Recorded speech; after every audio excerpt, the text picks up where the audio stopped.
আসসালামু আলাইকুম ভিউয়ার্স, আরজুস কিচেনে আবারও একটি নতুন স্বাদের রেসিপিতে আপনাদের স্বাগত জানাচ্ছি।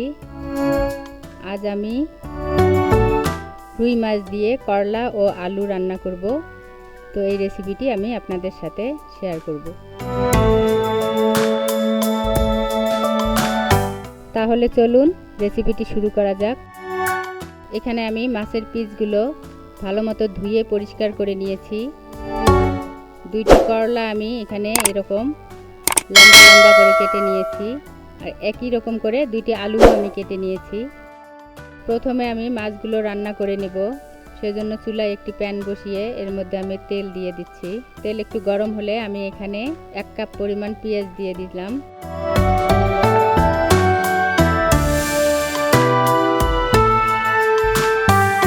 পেঁয়াজগুলো একটু নেড়ে চেড়ে ভেজে নিয়ে এর মধ্যে আমি 1/2 চা চামচ আদা রসুন বাটা দিয়ে দিচ্ছি। এখন আদা রসুন বাটাগুলো আমি একটু ভেজে নেব। ভেজে নেওয়া হয়ে গেছে। এখন আমি এখানে একটু পানি দিয়ে দিচ্ছি। পানি দিয়ে আমি অন্যান্য মশলাগুলো অ্যাড করব। এখানে আমি 1 চা চামচ জিরা বাটা, 1 চা চামচ মরিচ গুঁড়া, 1 চা চামচ হলুদ গুঁড়া দিয়ে দিচ্ছি। এখন আমি মশলাগুলো ভালো মতো কষিয়ে নিব। কষানো হয়ে গেছে। এখন আমি এর মধ্যে আরও একটু পানি দিয়ে দিচ্ছি। পানি দিয়ে এর মধ্যে আমি স্বাদমতো লবণ দিয়ে দিলাম।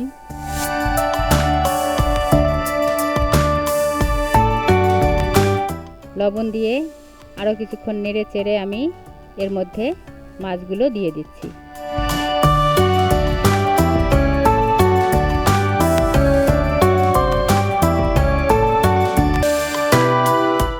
এখন আমি মাছগুলো নেড়ে চেড়ে 1 কাপ পরিমাণ পানি দিয়ে দিলাম। পানি দিয়ে আমি ঢেকে 5 মিনিটের মতো রান্না করে নিব।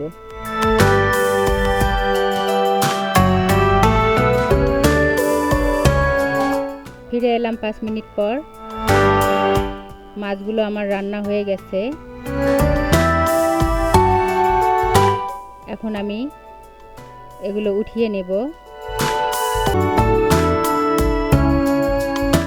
উঠিয়ে নেওয়ার পর মাছের যে ঝোলটা রয়েছে এখানে আমি আলুগুলো দিয়ে দিচ্ছি।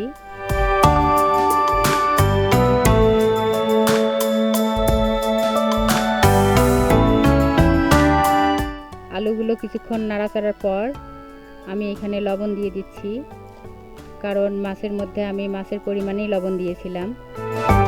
সেজন্য এখানে আরও একটু আমি লবণ দিয়ে দিচ্ছি। দিয়ে কিছুক্ষণ নেড়ে চেড়ে আমি পানি দিয়ে দিচ্ছি।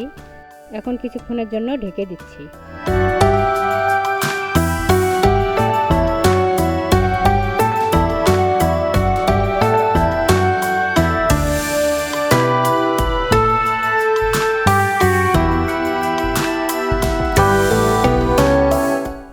আলুটা প্রায় সিদ্ধ হয়ে এসেছে। এখানে আমি ঝোলের জন্য পানি দিয়ে ঢাকনা দিয়ে ঢেকে বলক আসা পর্যন্ত অপেক্ষা করব।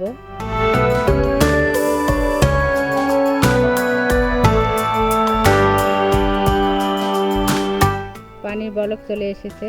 এখন আমি এর মধ্যে করলাগুলো দিয়ে দিব। এ পর্যায়ে আর ঢেকে দেওয়া যাবে না, তাহলে তরকারিটা তিতা হওয়ার সম্ভাবনা থাকে।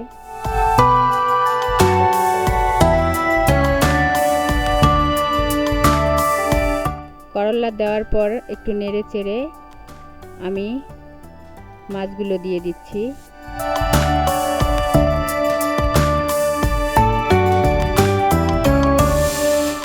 এখন আমি এর মধ্যে একটি মশলা ব্যবহার করব। সেজন্য চুলায় একটি প্যান বসিয়ে আমি এর মধ্যে তেল দিয়ে দিচ্ছি।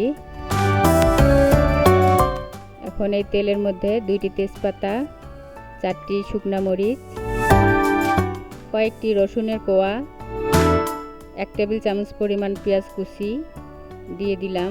দিয়ে একটু নেড়ে চেড়ে ভেজে নেব।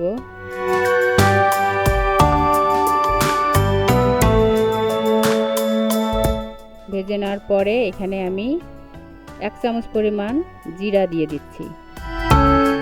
জিরা দিয়ে আর একটু ভেজে নেব। ভেজে নামিয়ে নিচ্ছি।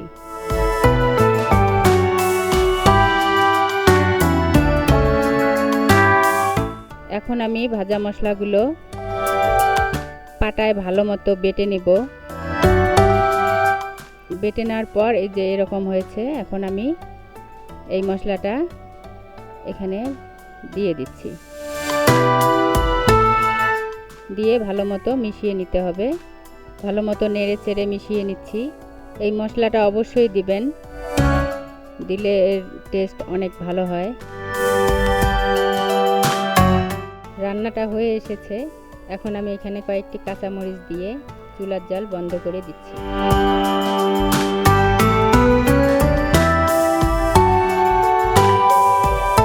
অনেকে হয়তো ভাবতে পারেন করলা দিয়ে রান্নার কারণে অনেক তিতা হয়, কিন্তু এটা খুবই মজা হয়। আপনারা বাসায় একদিন রান্না করে খেয়ে দেখবেন, আশা করি ভালো লাগবে। ভিডিওটি ভালো লেগে থাকলে একটা লাইক দিবেন, আর আমার চ্যানেলে নতুন হয়ে থাকলে চ্যানেলটি সাবস্ক্রাইব করে পাশে থাকা বেল আইকনটি প্রেস করে দিবেন। এই তো তৈরি হয়ে গেল রুই মাছ দিয়ে করলা ও আলুর মজার একটি রেসিপি। আপনারা অবশ্যই বাসায় ট্রাই করবেন।